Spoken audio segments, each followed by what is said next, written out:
Hey everyone, welcome back to another episode of an art review on a time-lapse video of me drawing GASHADOKURO, one of the famous Japanese yokai, essentially spirits in Japanese folklore. So if you're new here, my name is Miguel, and in this episode I will be reviewing the process in which how I came up with the idea of my version of the GASHADOKURO. If you haven't already, please check out the other time-lapse videos, as well as the art reviews and even mashup challenges that we have on our channel. So let's get right to this.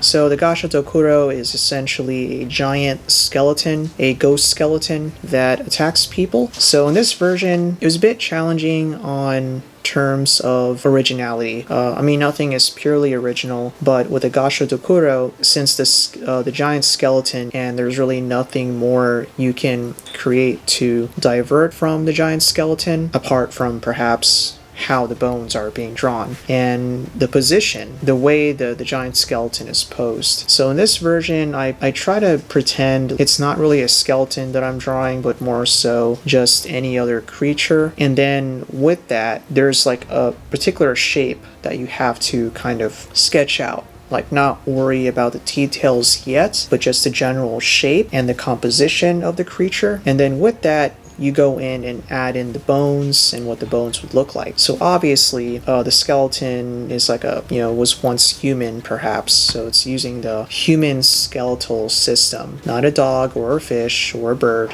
but a human skeleton.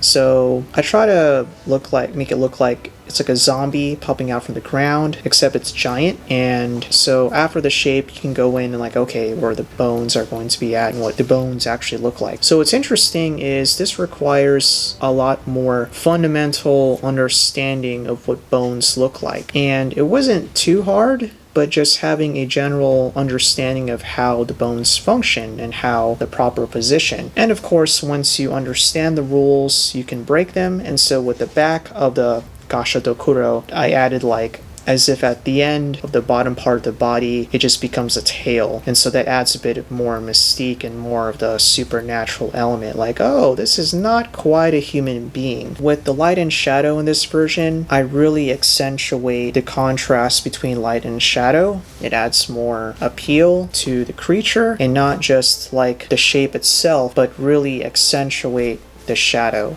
and make it completely dark. It's also very strategic and like cuts out any unnecessary detail. So way in the back where it's like the most dark, you don't really need that detail. You don't need to know the different crevices or cuts or anything. It's just pure black. And so with the right arm, I don't worry much about too much line art since it's just all the way in the back. And the same with the spine. Here, I just add two more dots in the eyes to give it that glow, like a very simple detail that just make it pop out, like, okay, those were the eyes are at.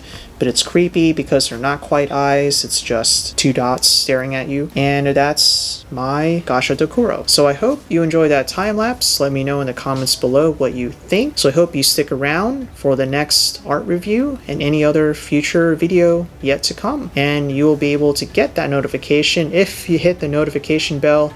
And don't forget to subscribe to us as well, and like and share and all that jazz. So I'll see you next time.